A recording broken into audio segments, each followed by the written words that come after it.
இந்த படத்தில் வந்து கிளைமேக்ஸ் நிறைய பேருக்கு புரியலன்னாங்க. ஆமாம். என்னென்னா அந்த பையன் வந்து காலையில் அந்த பொண்ணு ரன்னிங் போயிட்டு வரும். இருக்கீங்களா, நீங்கள் போயிட்டீங்கன்னு நினச்சேன், நான் நீங்கள் இன்னமும் இருக்கீங்களா, நீங்கள் போயிட்டீங்கன்னு நினச்சேன் அப்படின்னு சொல்லும்.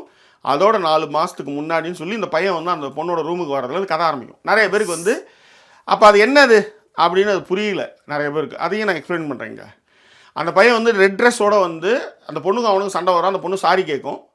அவன் என்ன பண்ணுவான்னா, ஒரு ஹாப்பி நியூஸு, நான் வந்து பாம்பேக்கு போகிறேன், அங்கே போய் ஒரு படத்தில் பாடுறதுக்காக போகிறேன், நான் ரூமை நான் காலி பண்ணுறேன் அப்படின்னு என்ன ரெட் ட்ரெஸ் போட்டுக்கிட்டு அந்த பொண்ணு வந்து ஒரு ட்ரெஸ் போட்டுட்ருக்கோம். அது பக்கத்தில் உட்காந்து பேசுவான். நைட்டு என்ன பண்ணுவான், கிளம்பி போயிடுவான். ஃப்ரெண்டோட ரூமுக்கு போகிறேன் அப்படின்ட்டு காரில் அவன் அடிப்பான். அது எறான்னு சொல்லி இன்னையோட நான் ரூமை காலி பண்ணேன், கிளம்பி போயிடுவான். போயிட்டு மறுநாள் வந்து என்ன பண்ணும், இந்த பொண்ணு வந்து திரும்ப அதான் அந்த கதை வந்து அதுலேருந்து போய் அதோட முடிஞ்சிடும். ஆனால் கதையோட விஷயம் என்னென்னா, மறுநாள் அந்த பொண்ணு ரன்னிங் போயிட்டு வரும்பொழுது அவன் பாம்பே போகிறதுக்கு முன்னாடி அந்த பொண்ணை வந்து மீட் பண்ண வரான்.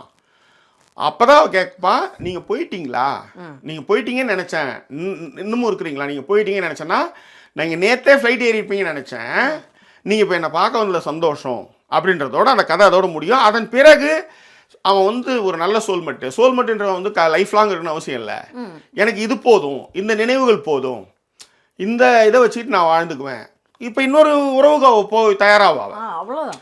அவன் சோல்மெட்டா இல்லையா இருக்கிறது அது அடுத்த விஷயம். ஆனால் இந்த இடத்துல வந்து இப்படியான ஒரு நபர் அவனுடைய எதிர்காலத்தையோ அவனுடைய வாழ்க்கையோ நான் கெடுக்க விரும்பலை, பிடிச்சி அழுத்திக்க விரும்பலை. அவன் பக்கம் போட்டு நான் என் பக்கம் போட்டு அவனுடைய சிந்தனைகள் வேறு என்னுடைய சிந்தனைகள் வேறுன்னு இந்த கதை முடியுது. இதுதான் மேட்ரு.